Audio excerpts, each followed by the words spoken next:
Hello gorgeous, Aiste here. Welcome back to my second vlog from the Goddess Island, Ibiza. In these vlogs I'm talking about feminine energy and how conscious and ambitious women can soften, love, live and lead from their feminine energy, so remaining soft but at the same time without losing their power.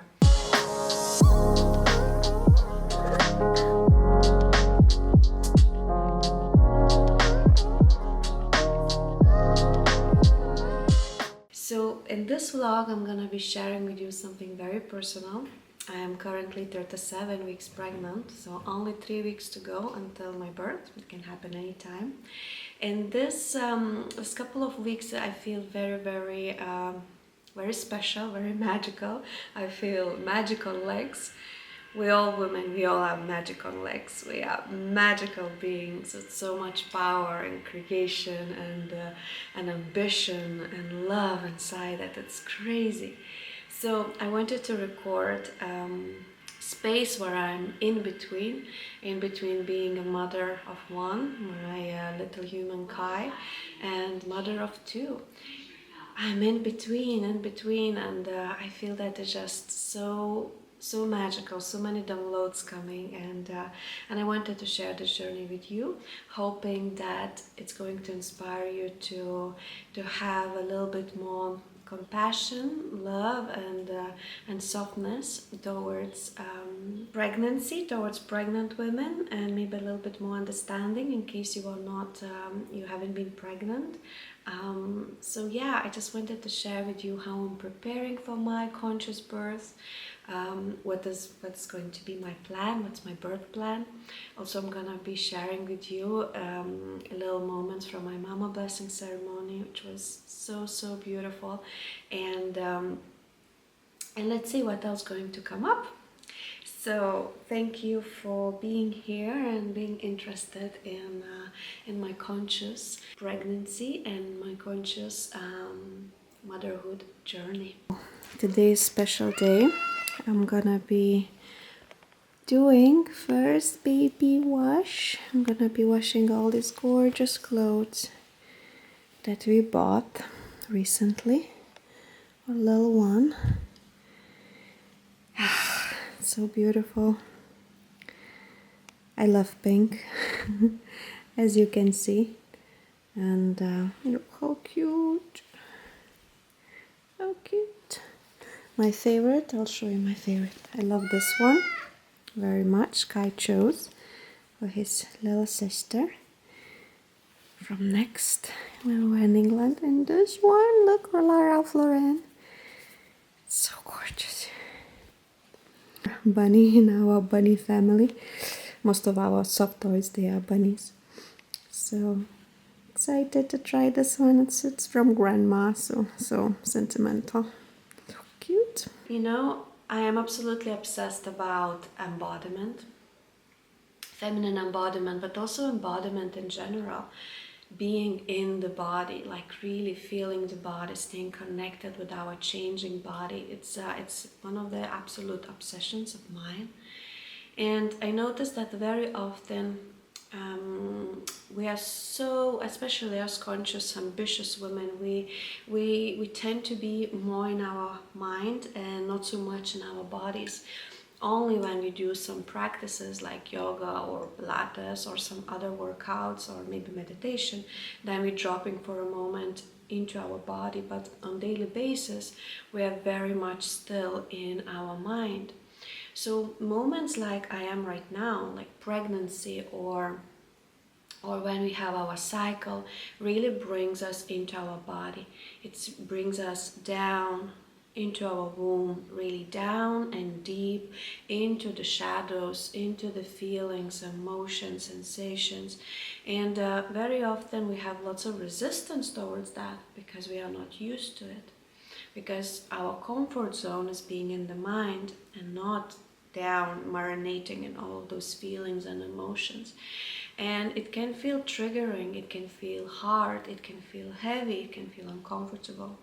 That's why so many women share with me that their menstrual cycle is like it's like descend into the underworld, and they are not excited for the cycle. It's just so much, you know, so much emotions and sensations, and they're really not looking forward to this. Also, so many women share with me about pregnancy, that they're really scared to be pregnant, to be with this huge belly and then giving birth, you know, because they know that they're gonna feel so much. And all of these feelings, they are so valid, you know, they are so valid. And I felt like the same about my cycle and about pregnancy not that long time ago. But the interesting thing is that the more we're starting to practice embodiment on a daily basis, if we're adapting a daily embodiment practice where we're diving into our feeling body, you know, really staying connected to this body. Am I thirsty now? Okay, let's get some water. I'm hungry now. How is this hunger feels in my body? How the fullness feels in my body? Okay, my leg is getting numb. Let's change the position. I know I'm working hard. I'm super busy, but I feel that I want to go to the toilet, and I'm going to go and do it now, instead of suppressing the urge, the feeling, and, you know, sticking with the task. So these little things, it really helps us to become again friends with our body, to feel our body, to be in the body, instead of observing body from the outside and just, you know, seeing the appearance of the body. And if we're talking with the friends about our body, most of the time it's always about how it looks, not how it feels, you know, kilograms, stretch marks, wrinkles. It's all about outside. So embodiment is really going in and really feeling body from within and becoming friends with the body. Now, when we're reaching such a beautiful connection with our body, and we are really living in the body, not outside of our body, like most of the spiritual practices actually teach us, to be in the mind, to observe from outside, not from inside, you know. When we live in the body, this helps us so much to heal our menstrual cycle. It helps us to increase our libido, ability to feel pleasure, to have those multiple orgasms, also to carry a baby with grace and ease, and to give birth. I'm not saying in an orgasmic way, because I haven't experienced that with my first birth. It was close to that, but not just there yet. So when we not observing our body from outside, but we practicing the art of being in the body, this can really help us to go through this powerful rite of passage transitions with so much more ease and grace. Also menopause and death, you know, this is the circle, the cycle of life. So embodiment, it's such a powerful practice that can completely transform, I would say, the most powerful events in a woman's lives. Because these events, menstruation, giving birth, pregnancy, menopause, death, it's first sexual lovemaking, right? They shape our womanhood. They create the woman that we are. So we either feel like shame and fear around these events, or if we practice embodiment, we're seeing this powerful rite of passage transitions as the most powerful ceremonies, initiations that happens in a woman's life.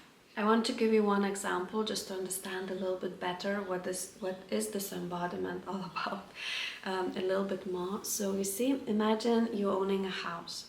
And you create house very beautiful inside, you know, you decorate it, it's cozy, there's fireplace and bath, and you have fridge full of food, and you live happily there with your family, there is bed, you know, it's nice and warm, so you're really cozy.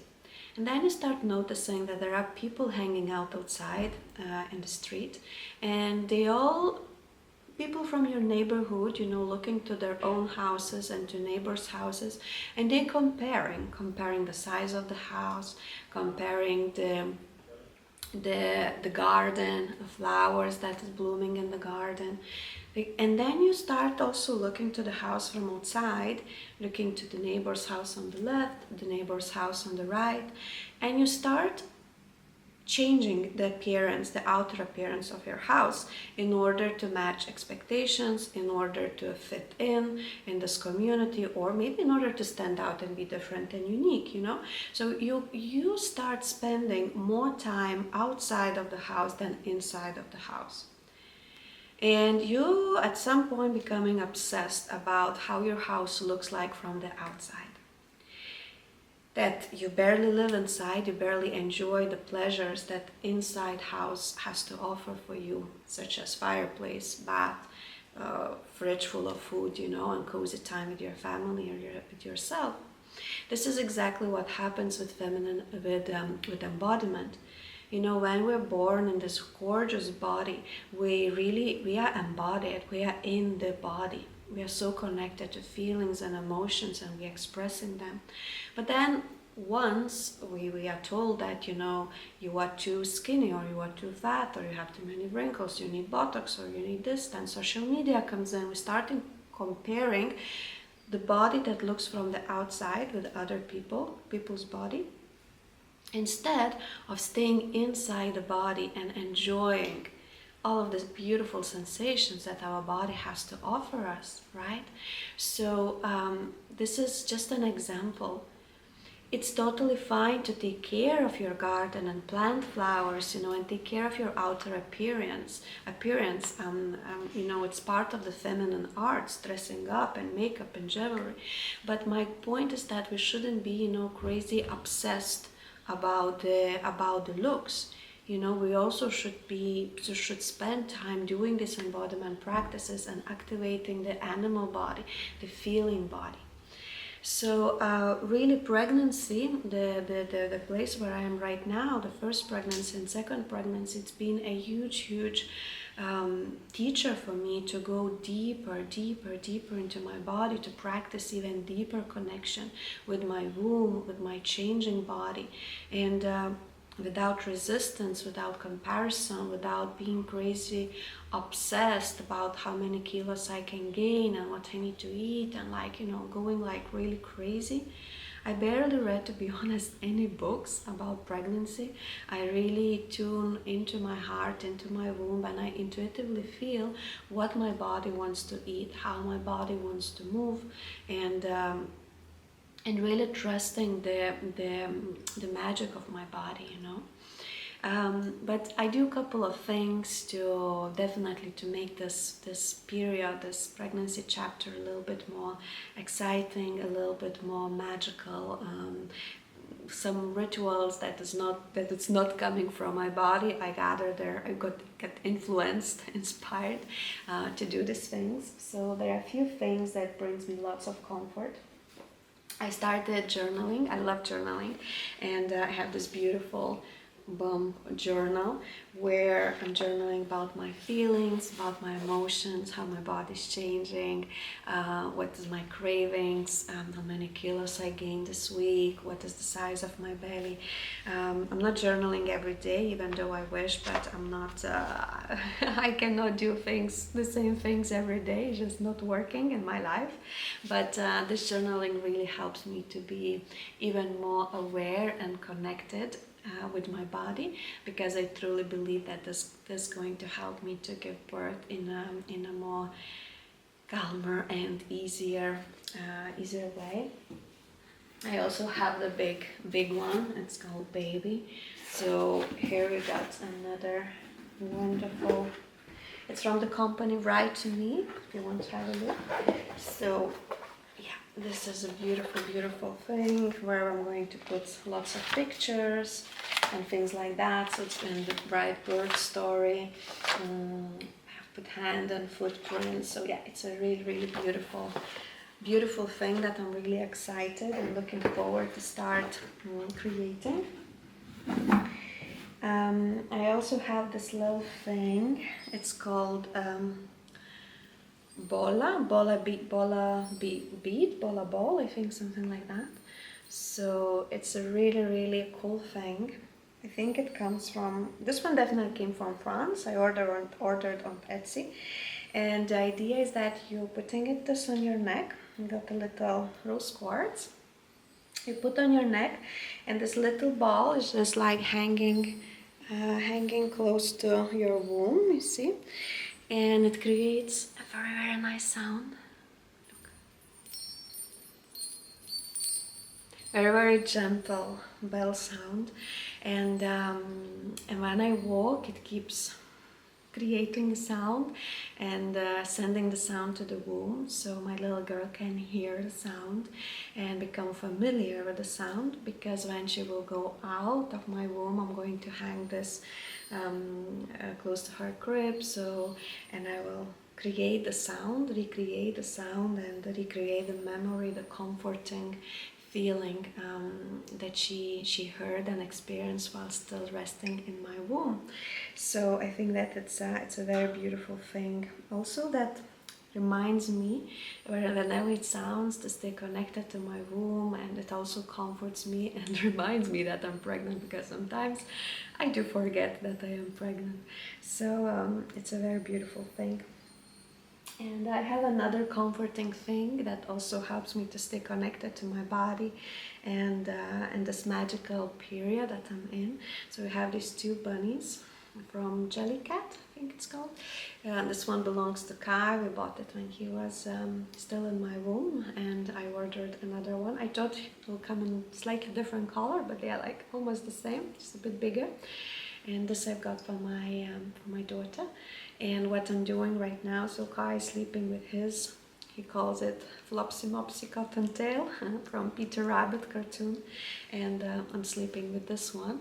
So I'm giving I'm infusing this little bunny with my smell, and it's going to be very comforting for baby to cuddle when she is born. This little bunny that smells like mommy, so it's also brings me lots of comfort to my inner child, and in the evenings, and just, yeah, connects me to my baby girl and makes me more excited about giving birth and starting this new chapter of our lives. So it's very, very, very cute. They are really the best. So fluffy, so cute. The other things that I do now to help me with my pregnancy, I started now drinking raspberry leaf tea, because raspberry leaf tea really helps to soften uterus. So this is something that I do. You shouldn't be drinking all of your pregnancy or just towards the end of it. Sorry, I need to have a sip because I'm losing my breath in this pregnancy so fast. Yeah, so I'm drinking this tea, and soon I'm gonna start eating dates, those, big juicy dates, because I love them. First of all, I know it's not for everybody, but they also help us to have to give birth on time. But I'm gonna wait maybe 1 more week, because I don't feel again the inner desire to eat dates just yet. And normally also doctors say that you should wait a little bit longer towards the pregnancy. The other thing what I started doing this week in order to prepare myself, I started doing perineal massage with special oil from Valletta. I don't have this oil close to me, but it's a really, really good oil, natural.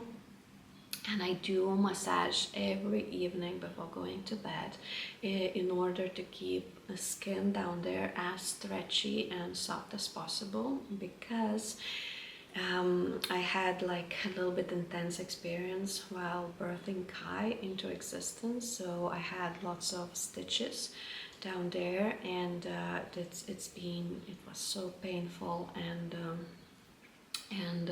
recovery was really, really, really bad. I couldn't sit, it was just very, very bad. So now I want to do my absolute best to make this area as soft and stretchy as possible, and even now after 4 years when I massage, I still feel a little bit of tension and pain. So I know that this is really hard work that needs to be done in order to prepare my body, Even though I trust that my body this time gonna give birth with much more ease, because she went through this once and she experienced this, she knows what it is, what it's gonna take So I know it's going to be easier, but still I want to make sure that I do my absolute best to support my body and to prepare my body. So perineal massage, it's a must for me. And the other thing what I do different this pregnancy compared to first one, I started exercising much more and walking much more than with during the first pregnancy. First pregnancy, really, the third trimester was couch potato. I had no energy to move and I just wanted to be very gentle with my body and just chill. Now I know, like, of course, I feel that my body is tired, in the evening after 4 o'clock, forget anything. You just chill out mood, pajama, bathrobe, and that's it. But in the morning, I do have energy and quite a lot. So I tend to do workout, go for a walk. I'm trying to every day to walk 1.5 kilometers at least, just to keep moving. Lots of exercise on the ball. I do pregnancy Pilates. I do intuitive water movement. So I do lots of cool things for my body and I feel so much stronger, so much more active and alive in my body compared with the first pregnancy. So I know that the desire to chill, it's really, really present when we are pregnant, especially in the third trimester, but it's really important to find these gaps when you feel a little bit more energy and to move body, because it's definitely going to change your pregnancy, the way you feel, and I truly believe that it's going to change also the way I'm gonna give birth, because I'm gonna be so much stronger, So this is it. I'm doing this as well, and yeah, but to be honest, I'm like so much more chilled, so much more relaxed compared to first pregnancy. I'm not like reading all of those books and watching all of the podcasts and things like that about pregnancy, If I feel called, yes, of course I do. Like I'm studying and practicing quite a bit now, also the hypnobirthing. So I'm repeating certain affirmations and doing visualizations. It really helps me. But I'm not like being crazy obsessed, about all these things. I trust my body. I don't have any resistance towards pain or towards this experience. I just want to, I'm going to dive straight into the feeling, become one with it, and just ride the wave, and knowing that each contraction gonna bring me closer and closer to meeting my daughter. So this really, really helps me. And I truly believe that our body is so wise and we do have all the answers within.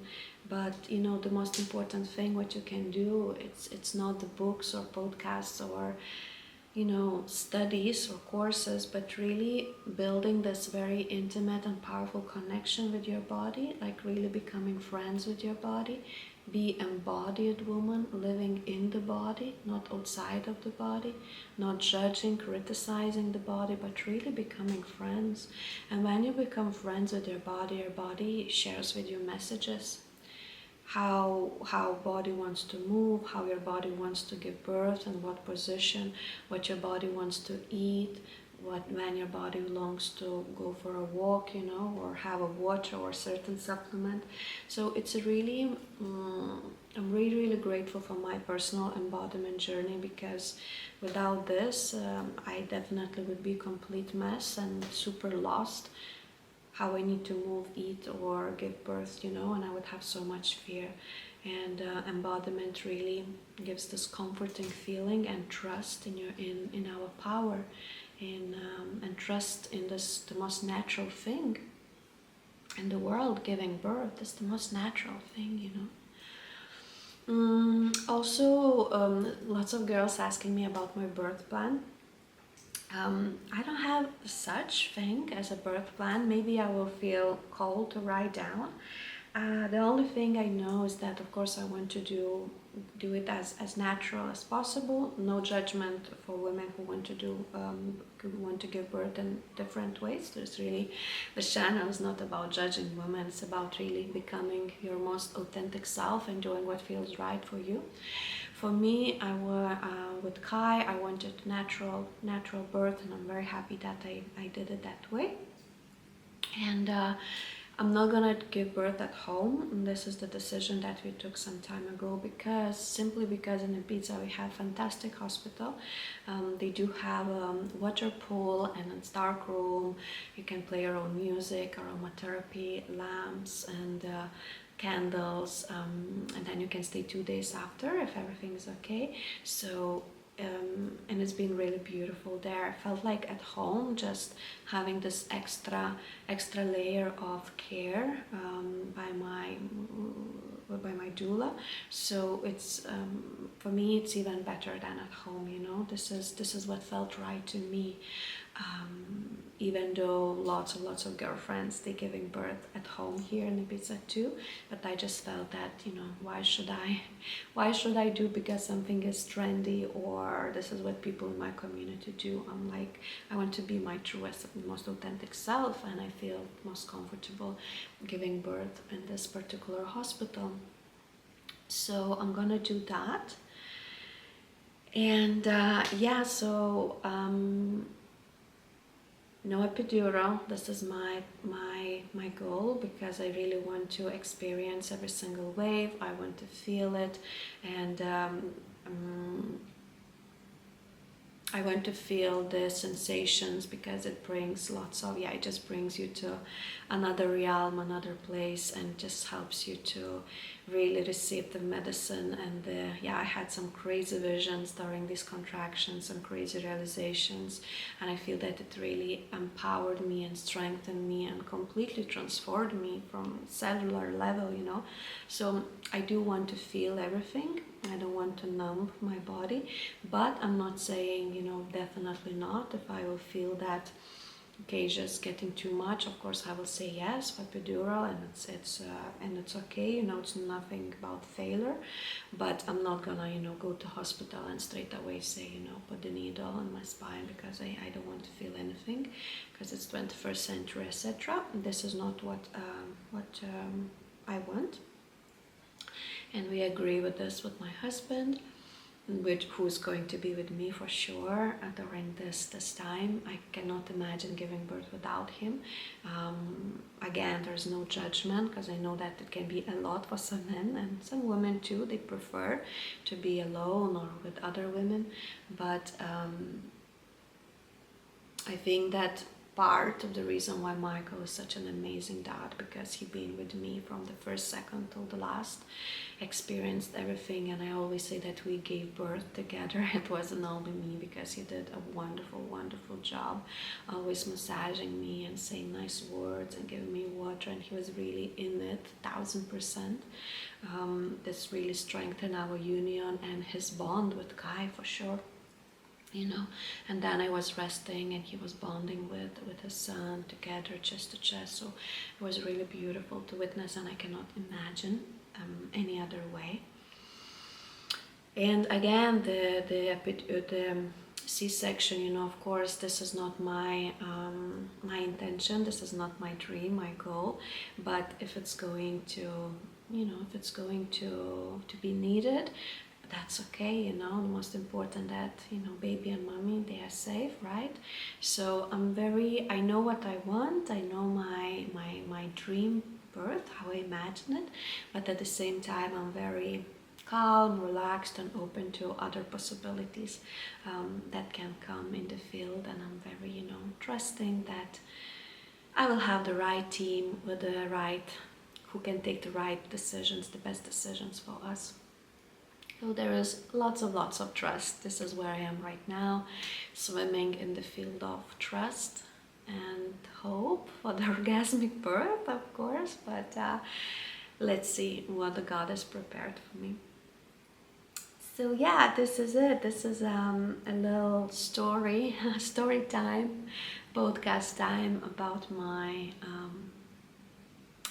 my desires, my dreams connected to the birth. And I want to show you something else now. So let's see. Hello guys, it's a very special day for me as I'm getting ready for my Mama Blessing ceremony.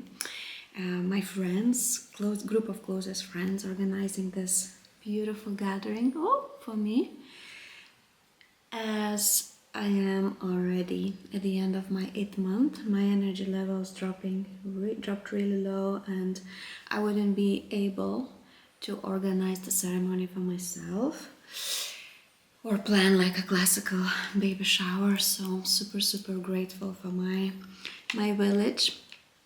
I had a mama blessing ceremony when I was expecting Kai, and it was really special. Special event, really one of those highlights of my life. And it's really important for us women, this kind of events, where we're not just gathering to celebrate the baby, and it's not the focus is not presents or food and drinks, but really mama. And we're gonna do lots of beautiful rituals. This is what I do for all of my friends who are pregnant and who wants the ceremony, of course. So it's just really nice to pamper the mother and do a sharing circle, talk about fears and worries, concerns, expectations. It really creates a very nice foundation for the birth, and it is so much less pressure, because normally girlfriends are organizing this for mama, so she can just come and enjoy without organizing too much. Hi gorgeous, I am back.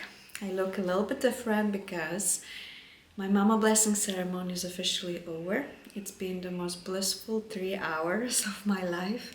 Really, these kind of ceremonies, it what creates the richness in life. It what creates the life and paradise on earth. I cannot tell you in other ways. It's very hard to explain what we're experiencing in the ceremonies. So even though I'm really tired right now, it's 5 p.m. and normally after 5 p.m. my energy goes down so much, but I thought I'm gonna sit with you for a few moments and while everything is present and fresh, share with you a little bit more about this special ceremony, what kind of rituals we've been doing, and what kind of presents I received, and maybe this video will inspire you to create something similar to your best friend, or maybe ask your friends to create something like this for yourself. So as I said at the beginning, baby blessing is all about the baby. It's all about presents and just in general talking about the baby. And normally in some countries mother has to organize baby shower, so it's lots of pressure on mama. And mama blessing is all about the mother. It's all about honoring her, pampering her, listening to her, giving some words of wisdom, and friends normally organizes mama blessing for mother. So the way it works, with the way we organized and the way I organize mama blessings for my community here in Ibiza, I asked mama to create group, the closest group of people on WhatsApp, Telegram, and she puts all people together, and then I ask her to leave the group.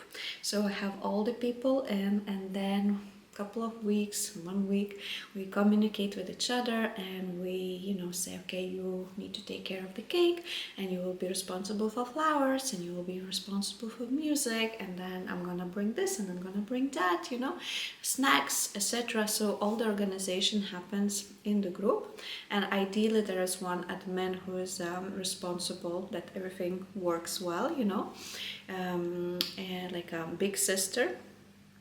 And then the rest follows the lead.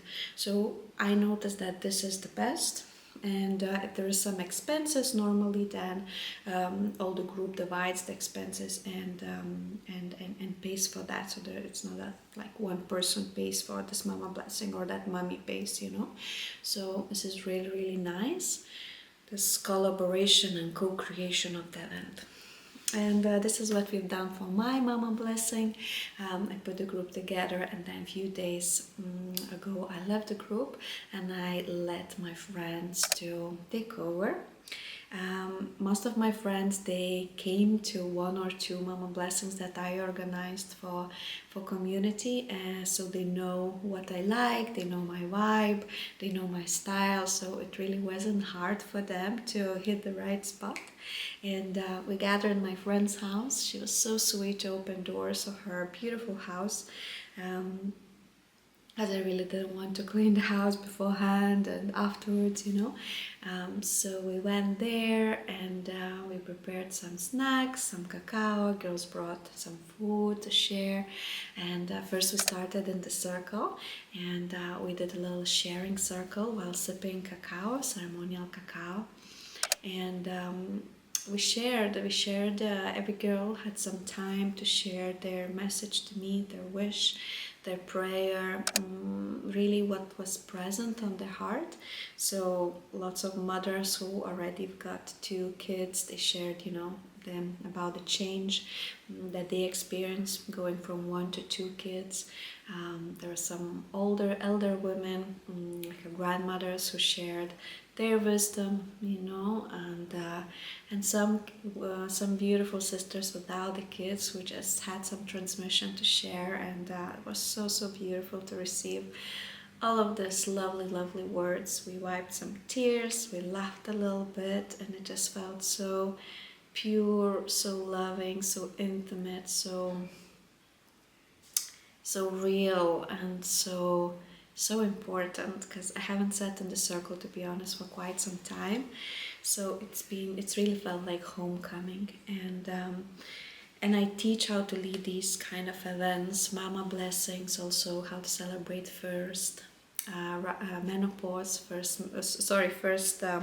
menstrual cycle, menopause, how to do conscious birth, birthday ceremonies in my Women's Circle Facilitators training. So if you are interested, you can go to the description and you'll find link. I have this beautiful Circle of Women Facilitators training course, which is now online course, and you can learn all about these beautiful ceremonies, and not only, also how to I shared there lots of wisdom about women's psychology, about women's body, so you can start talking about these important things in a women's only group. So if you feel cold, check out in the description for more information. And after the sharing circle, I'm going to attach some photos.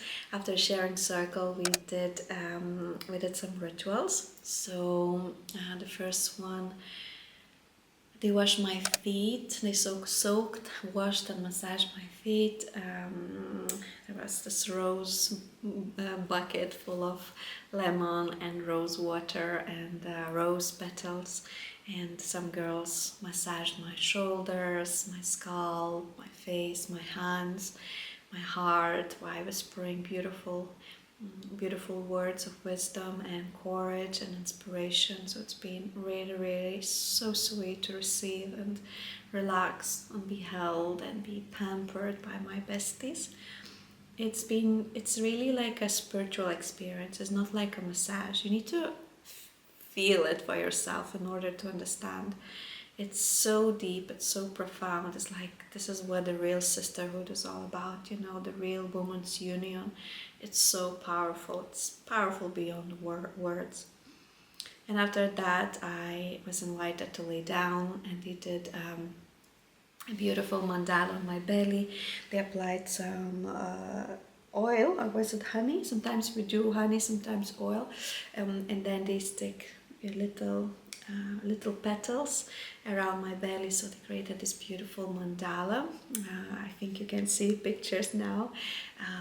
It's been just fantastic again to relax and feel these little petals while the little girl was kicking in my belly, and then they decorated belly with some little sparkles, little diamonds, and it's been lovely again, while sending Reiki energy and healing my body, strengthening my body with good intentions. It's not that they all Reiki healers, but intentions, purity, love is more than enough to send good energy. We don't need to have certifications in order to be a healer.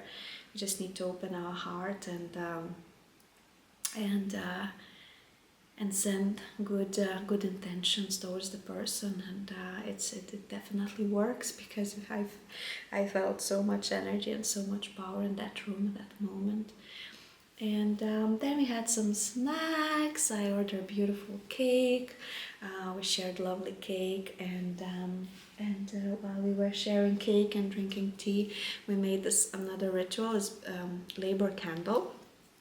And I always do this ritual for women who book me for their mama blessings. And so I bought this candle myself. The best candle to use is beeswax candle or white candle, at least like light candle, because light candle symbolizes new beginnings. So I really felt connected to this one.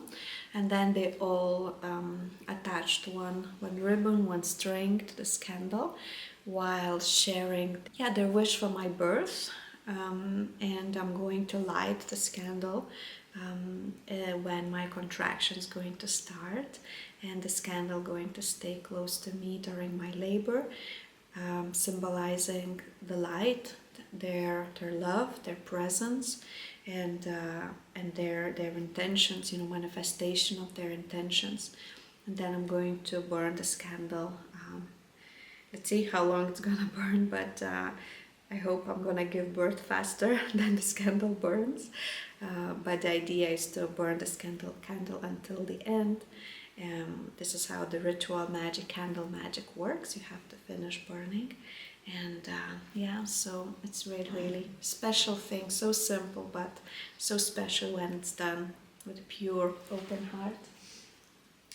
And then I received quite a few lovely gifts, even though I say that really it's not about the gifts, and I really don't want you to go to those baby shops and buy all the baby things, because Mama Blessing is not about that, and I've got, I think, everything I need. But they were very sweet. I said, if you're gonna get something, then get something that can really help me to recover after my after the birth. So one friend, she gave me this beautiful, she called it boob tea, and it's a tea that helps for the breast milk to appear. So I see that there is some cumin and I think bee pollen as well inside. So it smells divine, and I really hope that it will help for my milk supply, even though I had no problem feeding Kai. I had abundance of milk, but it's always good to have it. And another sweet thing, she attached this little voucher and she wrote a coupon for warm postpartum meals. So it's very sweet, very sweet gift. And then another woman made lots of bone broth. I've got like 6 jars like that. And bone broth is an amazing thing after giving birth, after postpartum, to recover. So what I'm gonna do with this bone broth, I'm going to use ice cube maker tray. I'm gonna fill it with bone broth and put in the freezer, and then I'm gonna take 1 ice cube at a time, melt it and drink it as a shot in the morning, in the evening, to help me to recover. And bone broth is an amazing, I'm sure you already know, but it's an amazing thing for the skin. It's like a natural Botox, which I really need for my own skin, because it changed a lot after my first pregnancy. And then I've got honey from Lithuania, from my hometown, from my home country, homeland, which I love. Honey is an amazing thing for women. It's an amazing thing, amazing food, superpower food for women who struggle with conception.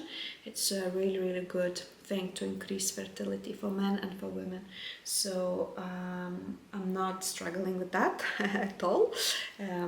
Both my babies were conceived from the first time, from the first try, but I'm absolutely obsessed with honey, good quality, pure honey, and Lithuanian honey is the best.